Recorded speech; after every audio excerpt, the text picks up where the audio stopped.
Hi, I'd like to extend a warm welcome to everybody in this class. I hope your winter break went well. For those of you who took vacations, I hope you enjoyed them. And for those of you who took some time off, I hope you enter this session more relaxed. To introduce myself, my name is Dr. Elizabeth Spies, and I'll be your instructor for the quarter. Some background, I work in marketing for a tech leader and actually earned my doctorate in English in this very UC educational system that you find yourself in right now. One of the reasons I do love teaching this course is because the ethics of marketing and advertising is a constantly changing field.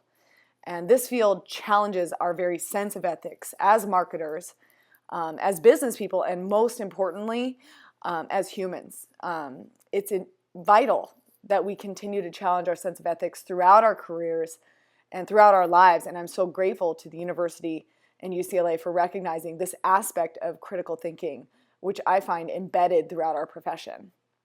So to begin, I'd like to make a few announcements about the class and its structure. I expect you to review the syllabus, which is posted under week 1. I expect you to do that on your own. There you will find a weekly schedule of your readings, your assignments, and a course outline, as well as the class rules we abide by throughout the quarter. Also, under week 1 and the module in Canvas, you will find your final project rubric, which comprises a major portion of your final grade in the class. Please review that rubric and email me with any questions. I'd also like you to be prepared next week by choosing a brand that you intend to investigate throughout the final project. I will also be posting weekly digital lectures and am available for Q&A via email. When I do post those lectures, you will be responsible for viewing them on your own within a specific time period. Another thing I'd like you to note is that please allow me 24 to 48 hours for an email response. While I do anticipate responding earlier to those questions, every so often it will take longer, so I just usually qualify by saying that first. So without further ado, let's begin.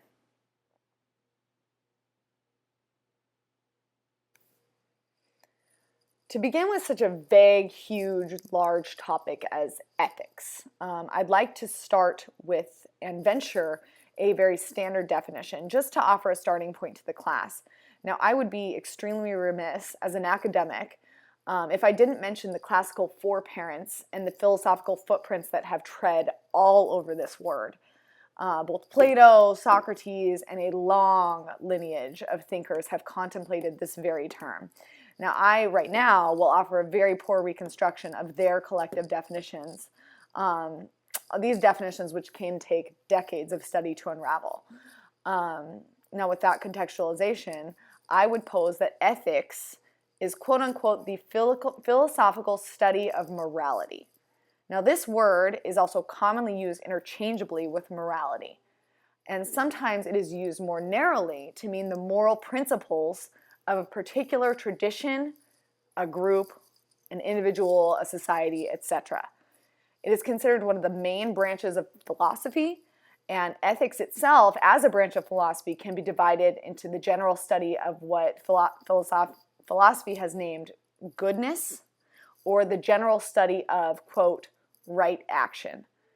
With those together, with goodness and with right action, philosophy also studies what, quote-unquote, ends or outcomes we ought as rational, fully rational human beings to pursue and choose to pursue, and what moral principles should govern our choices and pursuits. Now, I get this definition from the Cambridge Dictionary of Philosophy. Other theorists have stated standard definitions of ethics to typically include key phrases such as, quote, the science of the ideal human character, or the science of moral duty. It also includes a set of concepts or principles that guide us in determining what behavior harms sentient creatures or feeling creatures, creatures who have the ability to endure, feel, and know cognitively what harm is to them. Ethics can also be used, which I find interesting, to describe a particular person's. If we get out of the societal definitions and go to the individual, this particular person's own principles, habits, and an individual's morality, which you'll find very, very interesting as you venture into doing your homework assignment. You may question, for example, with regard to this, another person's ethics that you find particularly immoral or wrong, or in the case of this class, a company's ethics. But both of them seem to intertwine, interestingly, throughout your study of ethics in marketing and business. So now I promise that we will not spend the whole class talking about philosophy and definition, but we do need to set the context. So a few more and we will move on. Marketing and advertising specifically is for the purpose of profit and sales. And we typically, in this class specifically, will discuss it in terms of capitalism and capitalistic societies, where the primary motive is to garner a profit from a consumer. So let's discuss capitalism. Now, the way I define capitalism in this class is an economic system based on private ownership of the means of production and the creation of goods and services specifically for profit. Now, the degree of competition in a given market, as well as the role of intervention and regulation and the scope of state ownership, how much the state will intervene in a market, obviously varies across different models of capitalism. That's a totally different class. And these exist in various forms and practice. Some include laissez-faire or free market capitalism. Once again, topics for another class. Now, the way I define a free market, which is how we're going to discuss ethics in capitalism and a free market in this class, a free market, I define it as a market economy system in which the prices for goods and services and products are set freely by consent between a vendor and a consumer, and in which the laws and forces of both supply and demand are free from any intervention by government or price setting or monopoly or any other authority. Now, in this class specifically, my context is the U.S. economy and the U.S. free market. Now, there's a lot of controversy surrounding all those definitions. Once again, for another class, we're going to talk about ethics within a capitalistic society and a free market. Now, given the definitions we just talked about, my question for the class is, and for the remainder of this class is, what is the role of ethics in marketing and advertising? And as a capitalistic society, for that matter.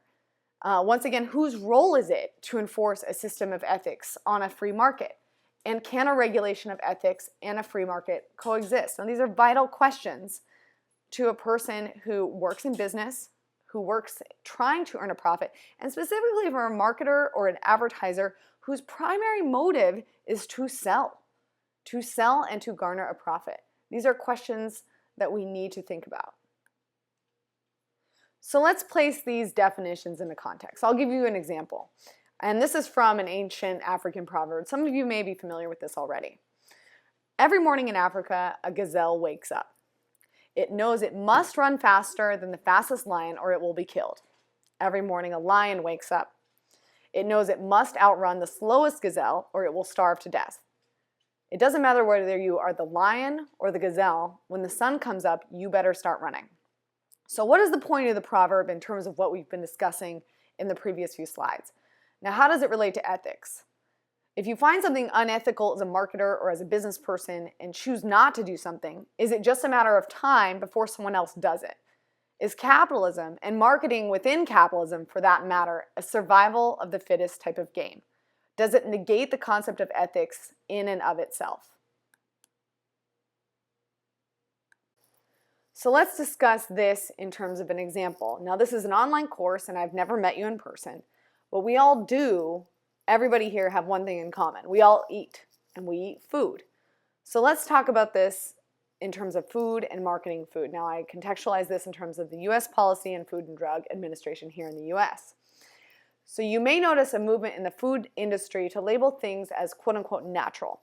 Or perhaps you've read the ingredients that many products include quote-unquote natural flavors. Now, what does this mean? Now, let's read the quote on the page. Our analysis, and this is from cornucopia.com, reveals that quote-unquote natural products using conventional ingredients are often priced higher than equivalent organic products. This suggests that some companies are taking advantage of consumer confusion.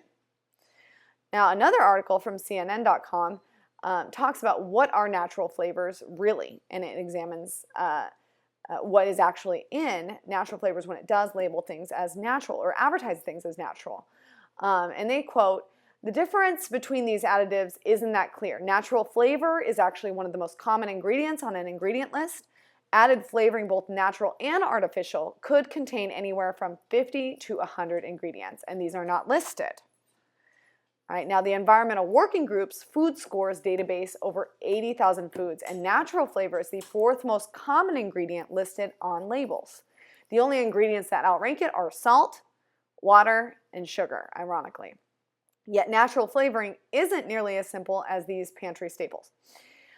Quote, natural and artificial flavors play an interesting role in food. They're essentially providing the taste, and often they're added to make the food more appealing or potentially replace something that's lost through processing, storage, or in some cases even from pasteurizing. Now this is quoted from David Andrews, who's a senior scientist at the Environmental Working Group. So here's an example. One place you'll often find natural and artificial flavor is in orange juice. Now manufacturers will add a faux flavor to juice after it's packaged in the plant to ensure uniformity, meaning the products all produce the same type of orange juice no matter what season they're producing orange juice in. And a quote from Andrews, it's to make sure that you have the exact same tasting food products across the country at any type of year, even if it's not natural to produce this product at a specific time of year. Now this blurs line between marketing what they call artificial and what they call natural flavors. So what distinguishes an artificial flavor from a natural flavor? Not much, according to the study. And Andrews continues, he quotes, the largest difference is that natural flavors are coming from natural sources. The original ingredient is found in nature and then purified, extracted, and placed back into food, end quote. But that does not necessarily mean that natural flavors in your blueberry granola bar are crushed up blueberries. Rather, they consist of originally found in blueberries, a chemical originally found in blueberries, which is then enhanced and then added to your food in a laboratory, right? Now, the distinction of this is a very fuzzy one, and one even more ethically concerning for marketers. The differentiation between, say, an artificial flavor and a natural flavor really comes down to the origin of molecules. Now, because this is getting into kind of the scientific nitty-gritty, what's interesting in this is to talk specifically about how to market in terms of natural versus artificial flavors. Now, a natural flavor, as listed on an ingredient, could contain anywhere from 50 to even 100 ingredients. So the question is it ethical to advertise or market a product as quote-unquote natural without a clear definition or distinction as to what natural is, or if natural is created in a laboratory? Now that's a question for a marketer, right, in terms of ethics. So take, for example, this cereal, Total Blueberry Pomegranate Cereal. Now based on the box label, marketing, and branding, what would you imagine you were eating when you consumed the cereal? Likely something that was, quote, 100% nutritious, containing blueberry and pomegranate. Now I'd like you to take a minute and watch the video on the next slide. The YouTube link is actually posted under week 1 module. It's also included on the slide itself. And it's a parody and intended to be humorous and educational about what's actually in this cereal. So I'd like you to please pause this video and watch the YouTube link now. I haven't had a chance to embed it within this video. So please pause and watch the YouTube link now. Now, while the cereal contains no actual blueberries or pomegranates, it does contain 8 different sweeteners: sugar, corn syrup, barley malt, extract, brown syrup, molasses, honey, you name it. The blueberry-like appearance of small bits in the cereal are actually accomplished through the use of artificial colors like red number 40, blue number 2. And those are comprised of various oils, sweeteners, sugars, etc. Now, when consumers buy Total Blueberry Pomegranate cereal, they fully expect it to contain at least some amount of real blueberries and pomegranates, which is not the case. So for General Mills to use the words in the front of the box or to market it as if it contained blueberries and pomegranates and then fail to deliver on any of the actual blueberries or pomegranates can be an example of deceptive advertising. And while in terms of the lion and the gazelle, they may be the first ones to do it, the first ones out the gate, and therefore in an eat or be eaten world, they may be the not eaten. The product is still deceptive, and it's provides an excellent case study for us to question the moral ethics in a system of capitalism, specifically within the industry of food, which can have very harmful effects on a large amount of, if we go back to the original definition, sentient creatures. Creatures or humans who can feel or be impacted by very negative advertising or the negative effects of capitalism. So by choosing to pursue this deception or to pursue this type of action, which they would not consider right, if we go back to our original definition of right action and goodness, General Mills has tarnished its reputation among consumers worldwide who are now learning they cannot trust. So in terms of right action, in terms of goodness, and in terms of a desired end, right, it produced a lack of trust, even though the desired end actually sold a lot more goods. In terms of capitalism, they were successful, but in terms of consumer trust, which is needed for considerable profit increase and continued profit and reputation building and trusted and loyal consumers, Total Blueberry Pomegranate cereal was an actual failure in terms of ethics. So another famous example of labeling and marketing misuse is done by the company Kashi. Nearly their entire food line of products is labeled as natural, and yet their cereals and other products recently tested positive for genetically modified ingredients or GMO soy or other GMO ingredients. Now this, once it was exposed, actually upset many of their longtime customers who trusted the company to stand by its label, right? A label which bragged that all of its ingredients were natural. So we see how detrimental unethical marketing and branding can be to sales and the overall public image of and reputation of a company. It can actually be very detrimental to the sales of your actual product and to the brand of a company. Another example is Cheetos.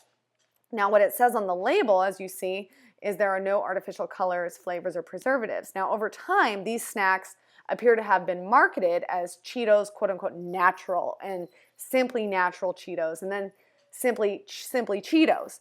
Not a single ingredient, however, having failed to undergo some type of extensive processing. You can see that the ingredient list to the right quite literally exposes the two-faced packaging for what it is. Now, what is the right action here? Is this type of marketing ethical or intelligent? Does it harm the brand? Now, obviously, Kashi and Cheetos have a different brand image. Kashi is known to be healthy and to be a little bit more on the natural side, while Cheetos traditionally did not have a brand image to be healthy. Both are exposing themselves to be exactly the opposite. Now, what does that mean? What are the ramifications of that? That's what this class is about, is exposing and understanding the ramifications of what we consider to be ethical or unethical marketing with regards to a brand, a company, profit, capitalization, and sales. See, if you look at Cheetos branding a little bit more closely, the packaging as well reflects a more natural coloring than the traditional branding, which you see to the right, which offers bright orange and red colors. Now, switching to a subtle orange and brown aligns with their quote-unquote natural branding and supports their brand image as a more natural brand, even if the actual ingredients belie their brand. So is their choice to market and brand their product ethical? Was Kashi Cereal's choice to label their cereal non-GMO ethical? Within the context of the African proverb, does the food industry have that choice in order to remain competitive in a free market? Now, if the answer is no, is it in the government or the marketer's job to regulate? Does this negate the concept of a free market, which professes a regulation-free environment of lions and gazelles? Now, we all eat food, and as consumers, this marketing and branding choice affects each and every one of us, which is why this class is so important. Now, because even if your industry does not touch every single consumer's life as the food industry does, your action as a marketer can set a precedent for the industry as a whole and can lead to very dangerous consequences. So another brief example is the 1-800-GET-THIN campaign, which began in around 2009 and ran into 2012. Now, if you lived in Southern California during this time, you would have recognized billboards which were strewn throughout Southern California. And these ads were marketing a new procedure called the lap band, which performed a surgery in order to help consumers lose weight. Now, what they did not do in the advertisements was list the risks that came along with this surgery. And in 2012, as a result of this advertising, the FDA contended that the ads were deceptive because they didn't adequately state the risks of the surgery in the advertisement. They contended they were false advertisements. 5 patients actually have since died since 2009 after their procedures. And in 2011, the lap band underwent a class action lawsuit. And in 2011 again, the FDA actually said that the advertisements were misleading and failed to provide the proper information about the potential risks involving using the products. So in terms of ethics and providing proper information and accurate information in advertising, it can provide a great deal of detriment and loss of profit to a given product, which is the exact opposite of what a marketer intends to do in a capitalistic and a free market economy. Now, several years ago, Walmart released a new advertising slogan. This is the last example we'll discuss today. And their advertising slogan was, "Always the low price, always." Now, what does this slogan imply? Right? It usually would be considered that there is never another lower price anywhere, which is actually untrue. Now, why did the competitors complain? They complained because they could potentially offer lower prices. So the slogan itself was deceptive and stated an untruth. As a result of the competitors' complaints to the Better Business Bureau, they were forced to rename their slogan. So Walmart's new slogan lists "Save money, live better," which is a little bit more accurate. Now, as a marketer, you'll be coming up with brands, logos, slogans all the time.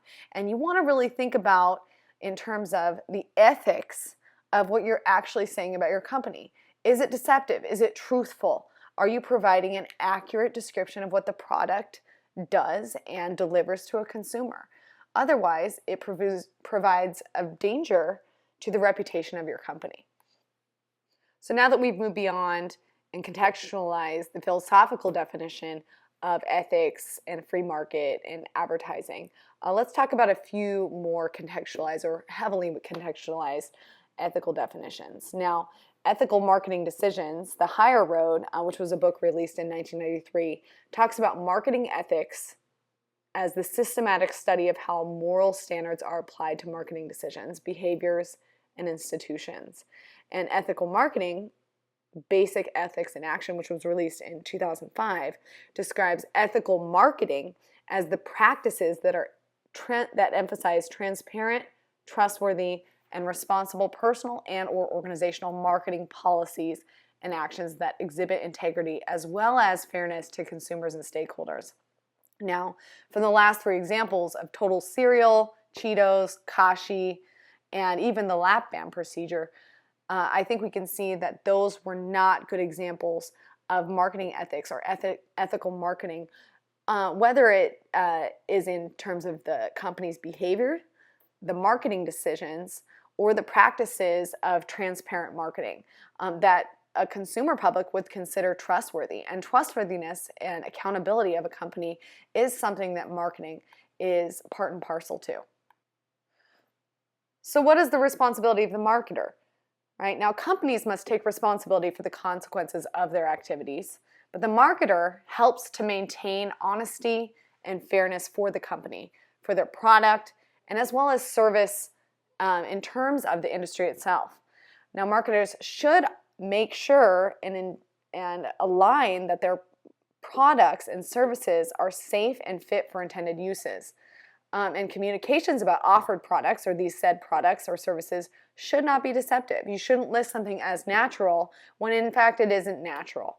Companies should not encourage unethical behaviors in their relationships with others.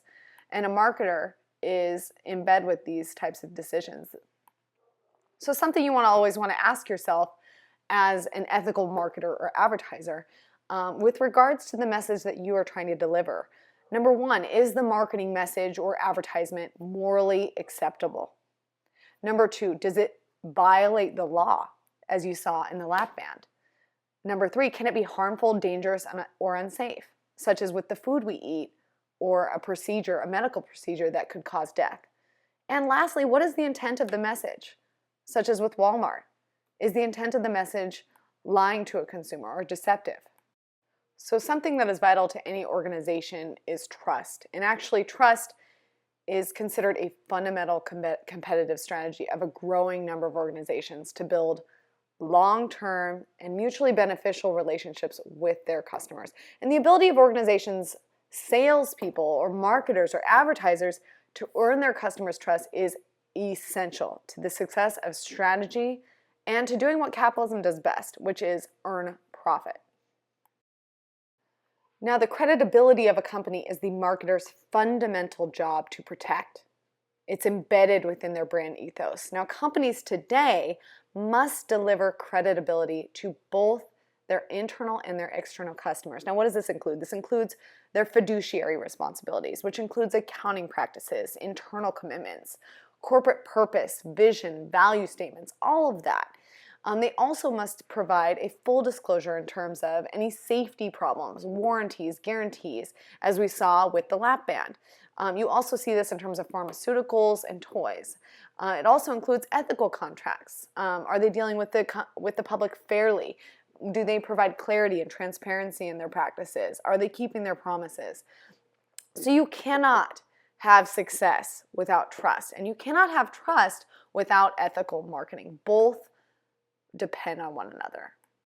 So I want to leave the class with this quote, and it's about the same thing we were talking about in the previous slide, which is about protecting the company's reputation. Now, a reputation can take decades to build, and it can be threatened by one single event. And not just an event, but poor marketing, right? Ethical marketing and advertising can both produce and destroy a brand reputation, which is why this class is so vital, and it's why your jobs are so important, and that you take each word, statement, action, and part of your job very seriously. That's why I'm glad I teach this class. I think it's a vital class, and I think it's important to consider in terms of critical thinking and moving forward in your careers in marketing and advertising. So that concludes our lecture. A couple reminders.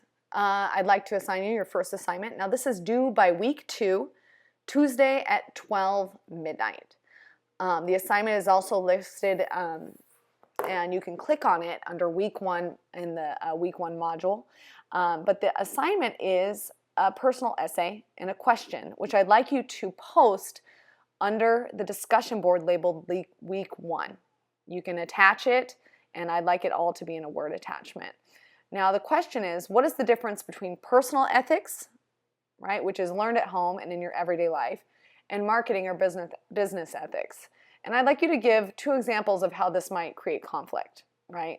For example, like cheating on an expense account, or something in digital marketing where you can actually get information on a consumer that you may or may not be supposed to have.